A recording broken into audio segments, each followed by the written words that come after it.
Pesto, New Hampshire. A quiet town most days, nestled just far enough from the political chaos of Washington to feel like another world. But this morning, the air carried a different kind of charge.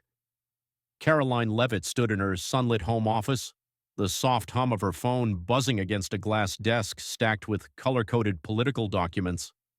Everything had its place. Her desk was as orderly as her thinking. A framed photo of her standing beside President Trump during a campaign rally sat beside a stack of annotated law books. At 27, Karoline had already served as one of Trump's most formidable press secretaries, sharp, unapologetic, trained in fire. But today she wasn't heading to the West Wing or the press briefing room. Today she had to handle something personal, something far less glamorous but no less important, a contract dispute. The issue involved her family's small used truck dealership, Leavitt Automotive, and a local maintenance company.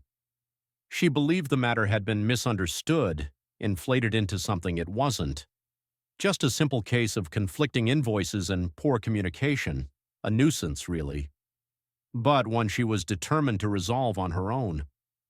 Karoline laid out her court documents with surgical precision. Her navy blazer was already hanging on the back of her bathroom door, neatly pressed. She'd picked it herself the night before, classic cut, not too bold, not too soft, paired with black slacks and a white blouse, professional but approachable. She tied her hair back the same way she had before hundreds of White House briefings, not a strand out of place. Grabbing a banana and her stainless steel mug filled with fresh black coffee, she slipped into her garage and unlocked her pride and joy, a deep silver BMW X5. She'd bought it for herself after the 2020 election as a quiet reminder of how far she'd come. Occasionally, she caught strangers staring when she stepped out of it. Young woman, powerful car, it didn't bother her. As she backed out, the morning sun danced off the windshield. The drive to the courthouse wasn't long.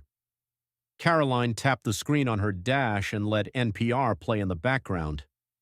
Traffic moved slow but steady. With 20 minutes to spare, she reviewed the photos she'd taken of the original contract and invoice discrepancies. It would be a quick appearance, she told herself, straightforward, in and out. But that morning, nothing would go as planned. Don't just watch and scroll. Hit that follow button so you never miss my next videos.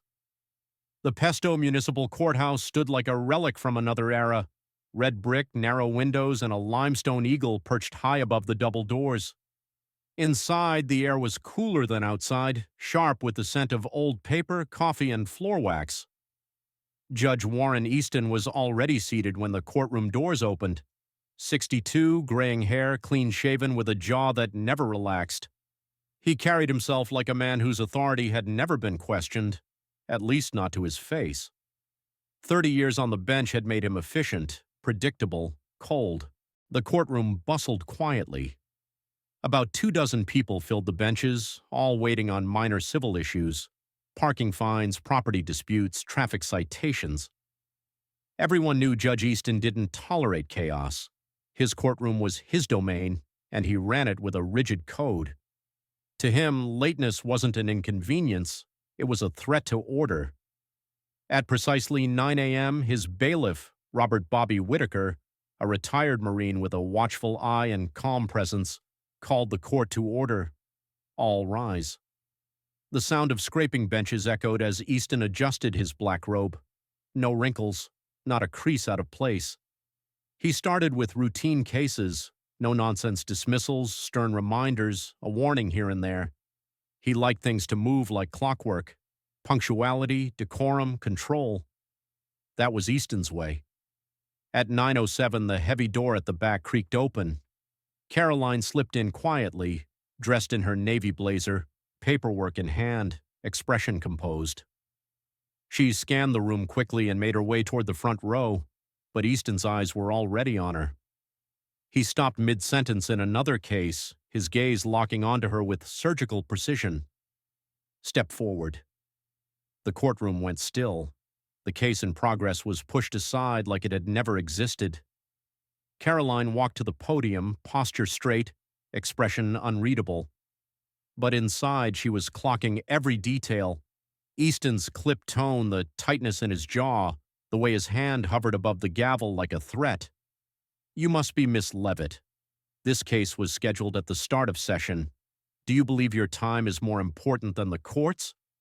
His voice had that particular tone, not loud, not angry, just sharp enough to cut.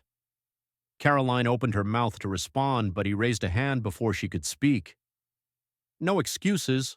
I've heard them all. Traffic, emergencies, coffee orders gone wrong. It doesn't matter. She said nothing. Her silence was intentional, strategic. Easton shuffled a few papers on his desk for show. He hadn't looked at her documents, hadn't asked for context. He didn't care. This isn't a press conference. This isn't the White House. This is a court of law, and we start on time here. The jab was deliberate. Karoline stood still, her fingers interlaced gently in front of her. She made no move to argue, no sudden gestures. The courtroom watched, unsure whether to admire her poise or brace for a blow-up. Earlier that morning, a man in his late 50s had arrived 6 minutes late. No rebuke, no fine, barely a nod. And just 15 minutes ago, a sharply dressed woman who looked like she'd stepped out of a real estate commercial had breezed in 3 minutes past the hour and gone completely unnoticed. But Karoline, a young woman, alone, confident, unreadable, was now the center of a storm she hadn't started. Robert Whitaker shifted slightly near the bench. He didn't say anything, but his eyes flicked briefly toward the clock, then back to Karoline. In 15 years standing beside that bench, he'd seen patterns. And this felt familiar. Karoline kept her voice calm. Your Honor, I'd appreciate a moment to explain. You may not, Easton snapped. The courtroom flinched. A few people glanced toward the exit. You arrived late, and now you'll face the consequences. This court will not tolerate arrogance, no matter your resume. You'll pay a fine of $500 for contempt. Gasps rippled across the room. A $500 fine for a few minutes of lateness. More than most of these people had paid in total court fees combined. Karoline's jaw tightened slightly, but she didn't flinch. She simply nodded once, noting the ruling in her mind like a line in a legal brief. Judge Easton, eyes still narrowed, leaned forward as if waiting for defiance. There was none. Let this be a lesson. Punctuality isn't optional. It's the foundation of respect. Without it, this entire system falls apart. Mrs. Lorraine Winslow, the court clerk, hesitated before typing. She was in her early 50s and had worked under Judge Easton for 12 years. Her fingers hovered over the keys longer than usual. She knew this fine would stand out. She also knew he wouldn't care. Karoline watched it all unfold without speaking.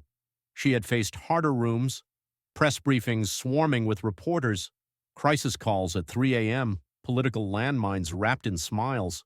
But this felt different. This was personal, not political. It was the justice system, supposed to be impartial, acting on something far less noble. Her eyes scanned the room. The same young woman who'd arrived earlier, unnoticed despite being late, stared down at her hands. A man in the back leaned forward, his expression sour. Lorraine hesitated again before hitting enter on the fine entry. Karoline took a steady breath. She'd dealt with belittling before, reporters dismissing her credentials, pundits mocking her youth. But this was something she wouldn't let pass quietly. Easton lifted his gavel again, clearly pleased with himself. Let's proceed. But Karoline wasn't done. She reached into her leather briefcase and calmly removed a slim brown notebook. Her fingers moved with precision, as if every second had been pre-planned.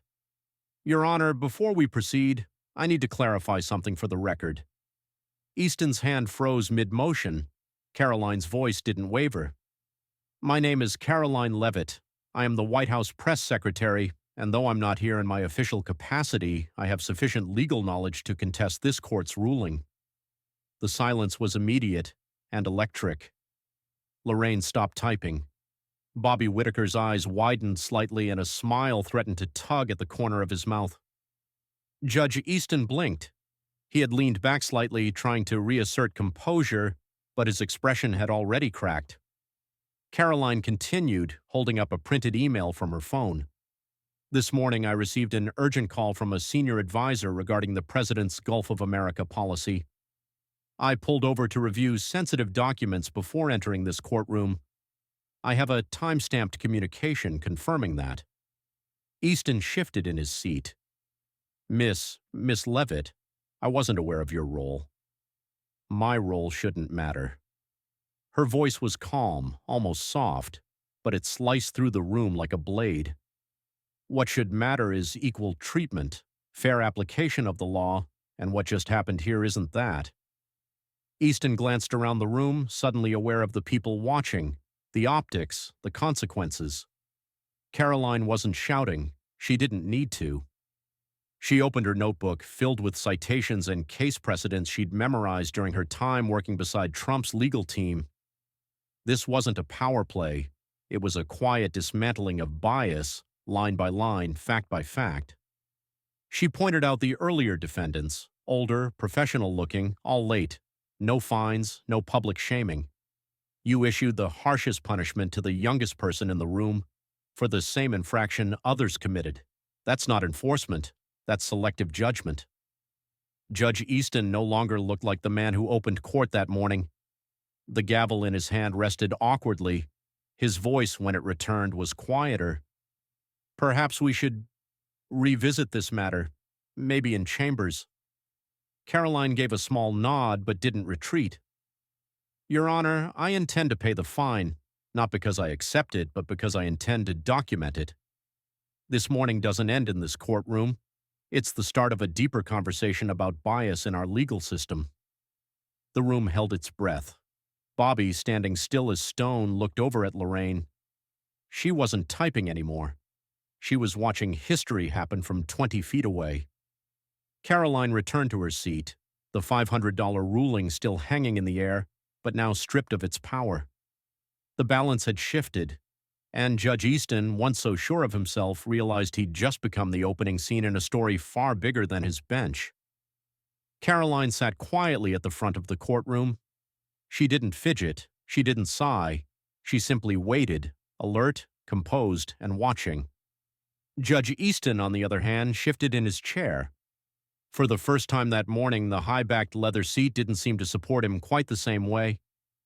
He glanced toward the next case file, but the room had changed. The air, the energy, the authority he once commanded so easily now felt thinner. The courtroom wasn't looking at him anymore. They were looking at her, Karoline Leavitt, the 27-year-old White House press secretary who just called out judicial bias without raising her voice or stepping out of line. She hadn't leaned on her job title for power. She'd wielded her preparation like a scalpel. Her notes, her records, her steady tone, and it landed. Easton cleared his throat. His voice cracked slightly. Miss Leavitt, I'd like to apologize for the earlier misunderstanding. She didn't flinch. With all due respect, Your Honor, this wasn't a misunderstanding. It was a judgment made without facts, based on how I appeared, based on an assumption about my value. That's a pattern, and today it became visible. A hush fell over the room again. Even the fluorescent lights above seemed quieter. Bailiff Bobby Whitaker stood near the bench, arms crossed. He'd seen his share of legal maneuvering, but this wasn't theater. This was something else, something real. He stole a glance at Lorraine Winslow, the clerk. She was already typing again, her expression tight with focus. Judge Easton shuffled his papers again, trying to regain footing. I understand your frustration, and I'd like to strike the fine from the record. Consider this matter closed. Karoline looked up. Not defiant, just firm. No, Your Honor, I respectfully decline. Whispers stirred like wind through dry leaves. She stood once more, walking calmly back to the podium. This isn't about me avoiding a fine. It's about exposing what that fine represents. A moment of unchecked power. A moment where appearance mattered more than merit. And I'm not the only one in this room who's experienced that. She turned slightly, not to the judge, but to the gallery. This morning, 7 individuals entered the courtroom after the session began. 3 were older professionals, 2 were students, 2, including myself, were young women who received the harshest treatment. She paused, not for drama but for gravity. That's not coincidence, that's bias. Judge Easton's face flushed, red from something deeper than embarrassment, a slow burn of recognition. Karoline lifted her phone, tapping to scroll through the notes she'd logged since entering the building. I've already forwarded this information to my team at the White House. As a federal communications officer, I have a responsibility to speak up when systems fail to treat people equally. Someone near the back, a young law student named Natalie Rhodes, pulled out her notebook and started scribbling furiously. This wasn't just a moment. It was a case study in real time, a living lesson in accountability. Easton leaned forward again, this time not as a judge, but as a man suddenly made aware of the cracks beneath his platform. Miss Leavitt, what is it you're asking of this court? Karoline placed both hands on the podium. Her voice didn't waver. 3 things, Your Honor. First, I will pay the $500 fine, not because it was right, but because it becomes evidence. It puts this moment on the record where it belongs. Second, I request that this court review the last 6 months of contempt rulings, fines, warnings, dismissals, everything. The data will speak louder than opinion. And third, I propose mandatory bias awareness training for all municipal court staff, including judges. No more assumptions, no more snap judgments. Everyone who walks into this building deserves the same treatment. For a moment, Easton didn't speak. He looked out over the gallery, faces watching, waiting, some recording despite the rules. His usual tools of control, tone, pacing, posture, felt distant. Bobby, the bailiff, stepped slightly closer to the center of the courtroom. He didn't say a word. He didn't need to. His quiet presence backed Karoline's proposal more than words ever could. Mrs. Winslow had stopped typing. She was now reading back her own notes. Her eyes lingered on Karoline, something softening behind her glasses. These proposals, Easton began, his voice a bit shaky, though well-meaning, seem rather extreme for a minor infraction of punctuality. Karoline met his gaze, steady and direct.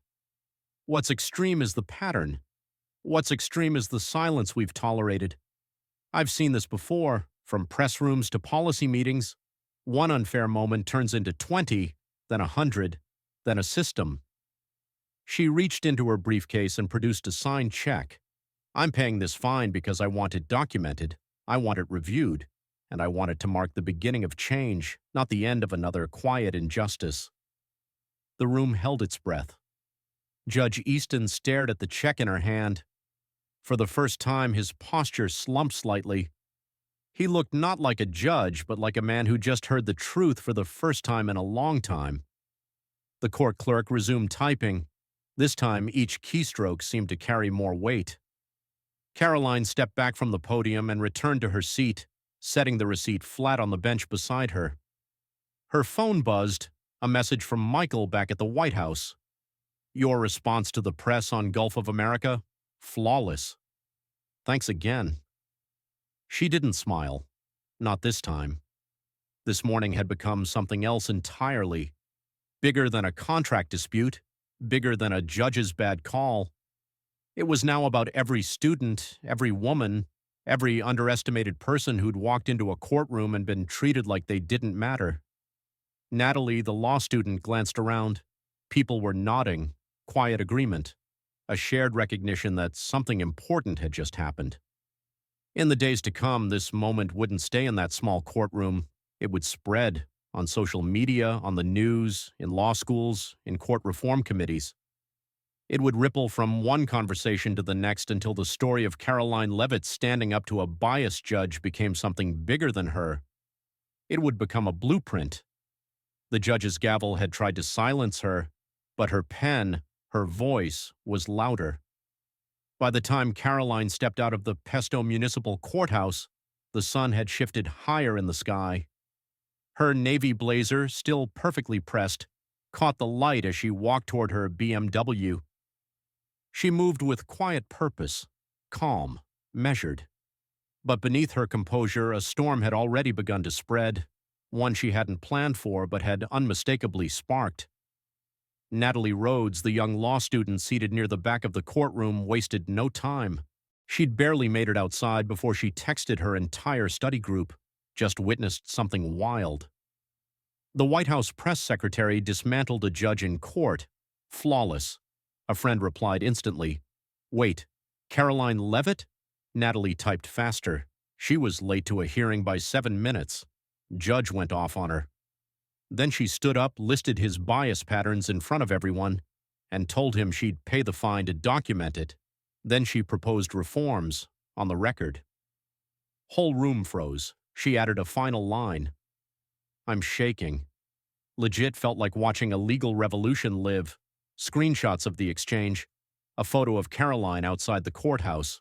A short clip someone else had caught despite the no recording rule. Within hours, these fragments began to ripple across TikTok, Twitter, and Instagram. Hashtags exploded. Legal genius Judge Grayson. Bias on the bench, Karoline Leavitt. Even before lunch, the incident had reached the feeds of journalists, students, and civic groups across New England.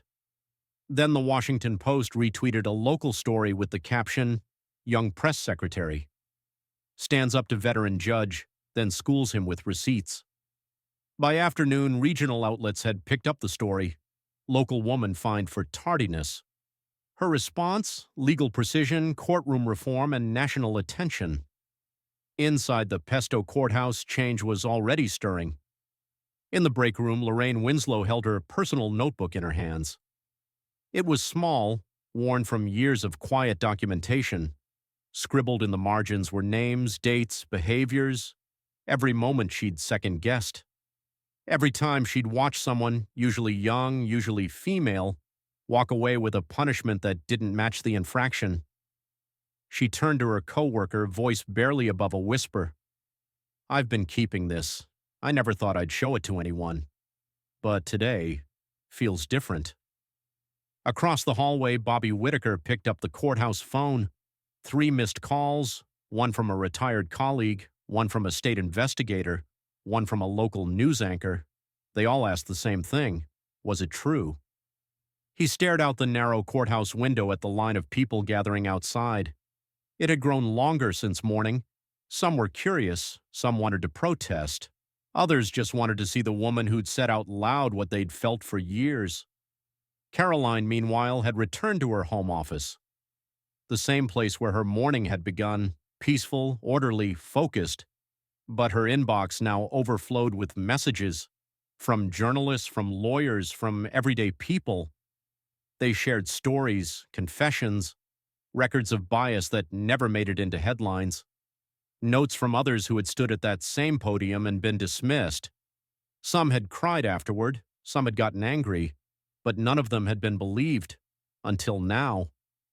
Karoline answered only one call before sunset, that of David Jensen, a former Trump campaign advisor and longtime friend. He didn't waste time.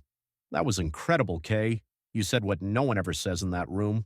We've all felt it, but you made it undeniable. She nodded, staring at the $500 fine receipt now pinned to the corkboard behind her desk. She hadn't framed it yet.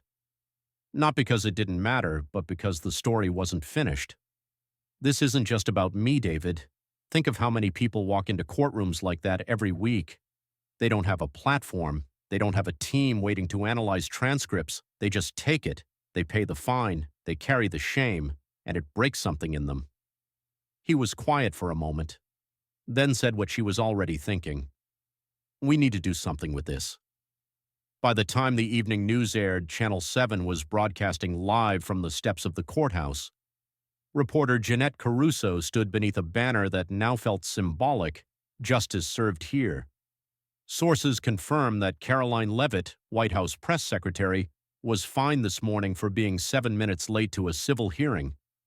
But her calm, fact-based response and challenge to the judge's conduct has ignited a statewide conversation about fairness in municipal courts. Behind her, crowds were forming. Some held signs, others held court receipts. One woman, maybe in her 60s, had taped hers to a poster board that read, He fined me $350 for asking a question I never forgot. The story was no longer about a single fine. It was about a moment, a shift, a spark in a room where silence had reigned too long. The morning after the incident, the State Judicial Conduct Committee convened an emergency session. The headlines had made it impossible to ignore. White House press secretary, fined by local judge, then Sparks movement. Justice or judgment, Leavitt's courtroom. Moment raises bigger questions, or legal genius. Goes national as New Hampshire legal system faces scrutiny. What started as a local dispute had become a statewide reckoning. What made it unshakable wasn't just Karoline's role or the virality, it was the clarity. She hadn't yelled. She hadn't stormed out. She had documented every detail, presented her case in real time, and calmly demanded accountability. Now the system had to respond. The committee's offices sat in a government building in Concord, New Hampshire. 10 floors up, behind closed doors and thick glass, a team of legal investigators, clerks, and analysts began poring through Judge Warren Easton's record. Leading the charge was Laura Bennett, a 47-year-old career investigator known for her sharp instincts and zero tolerance for institutional smokescreens. Laura didn't chase headlines, she chased patterns, and by mid-morning she'd already spotted one. She stood before a long oak conference table, holding a stack of court records in her hand. "Look at this." She dropped a set of files onto the table. Her team leaned in. Minor contract disputes. Defendants under 30 were fined an average of $410. Defendants over 50, just $125. The silence in the room deepened. "And that's just one category," she added.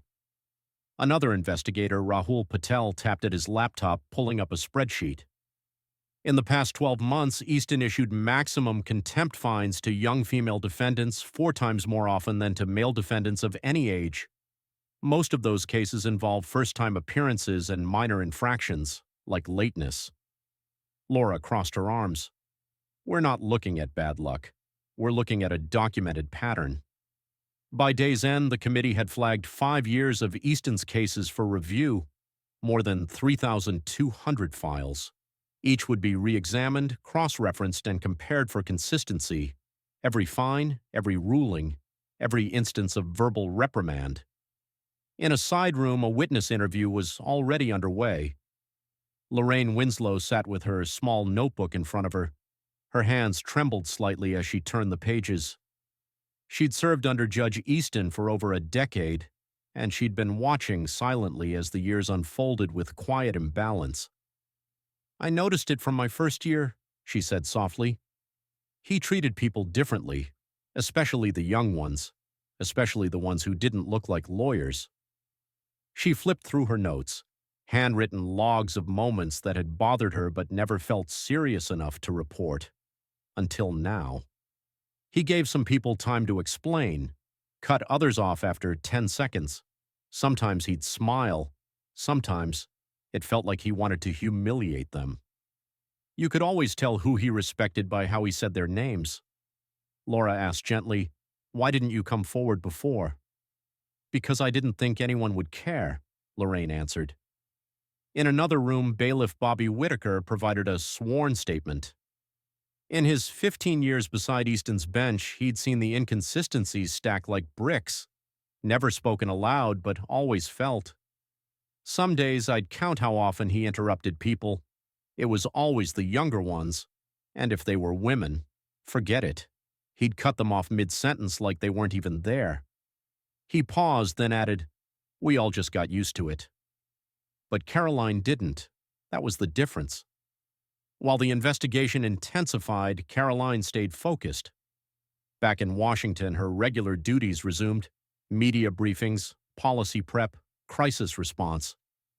But her office had become something more now. A hub. Dozens of letters poured in, some handwritten, others printed off school library computers. From young women, from public defenders, from parents whose teenagers had been fined hundreds for minor infractions. Some shared screenshots of receipts, others sent typed transcripts from local hearings where they'd felt humiliated and powerless. Karoline read every one. "We need to organize this," she told her assistant, "not for show, for change." A large corkboard went up in her office, covered in post-it notes, printed emails, and timelines. Patterns emerged. Judge Easton wasn't alone. Other municipal judges across the state showed similar numbers: harshest penalties, youngest defendants, most leniency granted to those in suits, those with titles, those with age on their side. By the end of the second week, the committee's initial findings were damning. Contempt fines had been issued at a disproportionate rate to individuals under 35, often without warning, often with no prior offenses. Requests for payment plans were denied 3 times more often for younger defendants. Hearings involving young women ran shorter, included more judicial interruptions, and produced higher average fines. In short, bias wasn't just present, it was operating in plain sight. When Judge Easton was summoned to appear before the review board, he wore the same robe, the same polished shoes, the same composed face. But his posture had changed. He was no longer the unquestioned authority. He sat across from Laura Bennett, now holding a copy of the committee's early report. "Judge Easton, these findings suggest a troubling pattern in your courtroom." He adjusted his glasses. "I've always prided myself on being firm but fair." Laura didn't blink. "Then why are your penalties so much harsher for defendants who are younger or female?" He opened his mouth to respond, then closed it. "I never thought of it that way," he said quietly. "That's the problem," she replied. The review continued. Dozens of former defendants were interviewed: lawyers, clerks, observers. Most had never filed formal complaints. Some feared backlash. Others assumed they were alone in what they'd felt. But now they had a reference point, a catalyst, one moment, one courtroom, one person willing to document and speak the truth without raising her voice. Back in Pesto, the courthouse had changed too, quietly at first. Visitors spoke in hushed tones about the Karoline case. Some came to court better prepared. Some came wearing suits, hoping it might soften their treatment. Others came just to watch, to see if anything would be different. And slowly it was. Court staff began logging case outcomes more precisely. Lorraine's notebook wasn't secret anymore. It was being scanned and uploaded as supporting evidence. Bobby, once silent in his stance, now carried a clipboard with the incident notes of his own. Karoline, meanwhile, kept her own promise. Her team began compiling a formal report, not just about Easton, but about the broader culture of silence around judicial bias. Every document they pulled, every message they received, added weight to the larger mission. This wasn't about one courtroom anymore. It was about all of them. And in the heart of Washington, just beneath the framed $500 receipt that now hung above her desk, Karoline pinned a new note. "Justice isn't automatic. It's built, word by word, case by case, and it starts with noticing." 3 months after Karoline Leavitt stepped into that small courtroom in Pesto, New Hampshire, the signs of change were no longer whispers. They were visible, measurable, permanent. At the same courthouse where it all began, workers installed a new plaque above the front entrance. The old one had simply read Pesto Municipal Court. The new one read Center for Judicial Fairness and Training. A small change in language, a massive shift in purpose. Judge Warren Easton was no longer presiding. Following the Judicial Conduct Committee's formal report, 300 pages long and supported by testimony, court transcripts, and raw data, Easton had been given a choice: resign quietly or face a public hearing and potential removal. He chose resignation. But that wasn't where his story ended. In a turn no one saw coming, Easton asked to be part of the solution, and to the surprise of many, the committee allowed it. At the first mandatory bias training for New Hampshire municipal judges, he stood at the front of the room, not behind a bench, not above anyone, just a man in a gray suit holding a legal pad. "I didn't see my own bias," he said quietly, eyes scanning the room of his peers, I thought being fair meant treating everyone the same, but I never examined how my own assumptions shaped my tone, my decisions, or my courtroom. The room didn't clap. It didn't need to. What mattered was that he had said it, out loud, in public, with humility. Sitting in the back row, Karoline listened, her hands folded in her lap. She hadn't expected this moment, hadn't demanded it, but she recognized the value of it. Beside her sat Lorraine Winslow, now promoted to lead a new court monitoring program under the state's Judicial Review Board. Her once private notebook had become a cornerstone of reform, its pages digitized and cataloged, cited in footnotes and legal memos. Change was happening. Across the state, new protocols rolled out. Every municipal courtroom would now be subject to monthly fairness audits, reviews of rulings, fine distributions, and courtroom behavior, evaluated by an independent committee made up of legal professionals, community leaders, and citizen volunteers. Each courtroom was also required to document interactions in greater detail, logging moments of objection, defendant interruptions, and time granted for explanations. Robert Bobby Whitaker, the longtime bailiff, was appointed to lead a new training initiative for courtroom staff. "We're the eyes and ears of justice," he told his first group of recruits. "If we see something wrong, it's our job to say it. The days of looking the other way are over." Karoline's office at the White House reflected the movement she'd helped start. The $500 fine receipt now sat in a sleek glass frame just above her desk, next to a photo taken the day of the judicial hearing. A photo not of her in the courtroom, but of her speaking afterward to a group of young law students who had waited outside. They had asked her questions about legal ethics, about public pressure, about what it felt like to confront power, not with rage, but with precision. Since that day, she'd begun teaching a weekly evening class via video conference, Bias, Power, and Voice in the Legal System, hosted through a partnership between Georgetown Law and the New Hampshire Bar Association. Her guest lectures drew students, clerks, even judges, because now they understood the difference between enforcement and integrity. And across New Hampshire, more changes emerged. Other cities adopted similar reforms: Concord, Dover, Nashua. Courtrooms revised their intake procedures.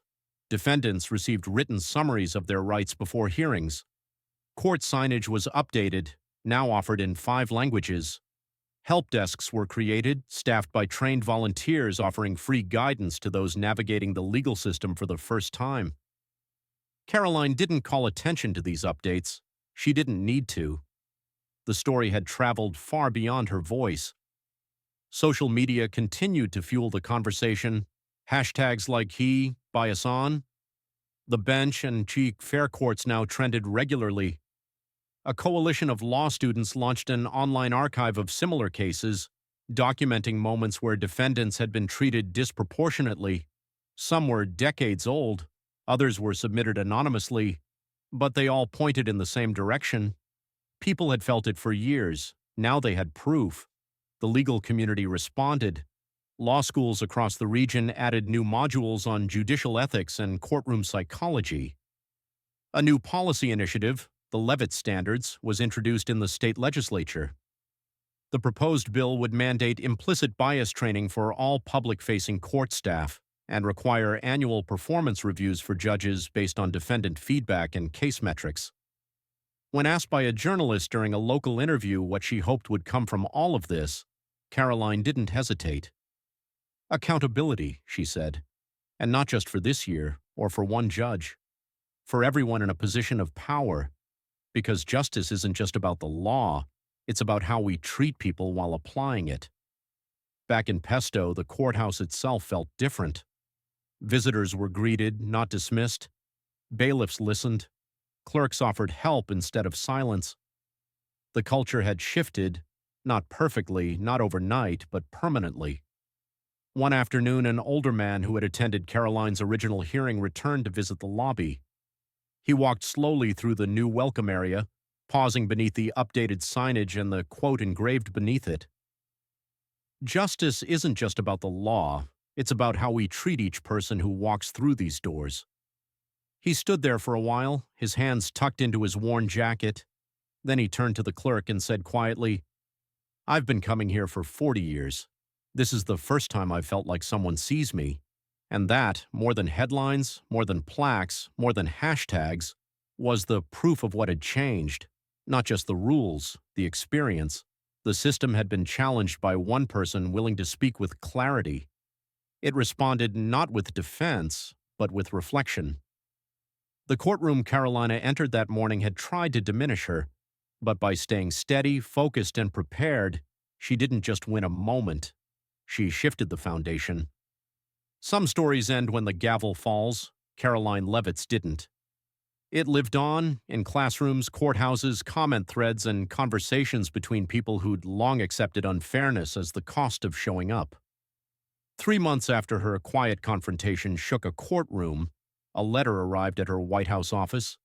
It came in a simple white envelope, no return address, just a single line written in tight cursive on the back. Thank you for showing me that silence isn't the only option. Inside was a note from Natalie Rhodes, the law student who'd witnessed it all from the back bench that day. She wrote about how that morning changed her, about how she switched her focus from corporate law to social justice, about how she'd launched a legal clinic at her university to help students and community members navigate court fines, appeals, and complaints. She closed the letter with one sentence Caroline would read more than once. You reminded us that rules without fairness aren't justice, and voices without power still carry truth. Caroline folded the note carefully, placing it beside her framed fine receipt on the wall. She didn't take pride in being fined. She took pride in turning that fine into fuel.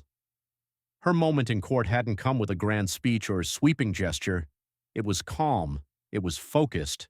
It was built on preparation and principle, and that, more than anything, was what made it resonate. She hadn't demanded special treatment. She'd demanded equal treatment, and she'd done it in a way that made others feel seen. The story of a young woman standing her ground in a courtroom where she wasn't supposed to matter had become a blueprint. Not because of a title, not because of politics, but because she used her voice strategically. She documented everything, she connected the dots, and when the moment came, she didn't flinch. In today's world, where justice often feels distant and unreachable, her story reminds us of something deeply American. One voice, one moment, one push against the grain can shift the weight of an entire system. So don't wait for permission. Use what you know. Stand where you are. Because justice isn't something handed down. It's something we build. One courtroom, one receipt, one refusal to stay quiet. This wasn't just a story about a courtroom. It was about courage, clarity, and the power of standing your ground. If you believe in justice that treats everyone equally, no matter their age, gender, or title, like this video, share it with someone who needs to see it, and subscribe for more true stories of bold voices changing the system from the inside out. Justice starts with one person speaking up. Maybe next time, it's you.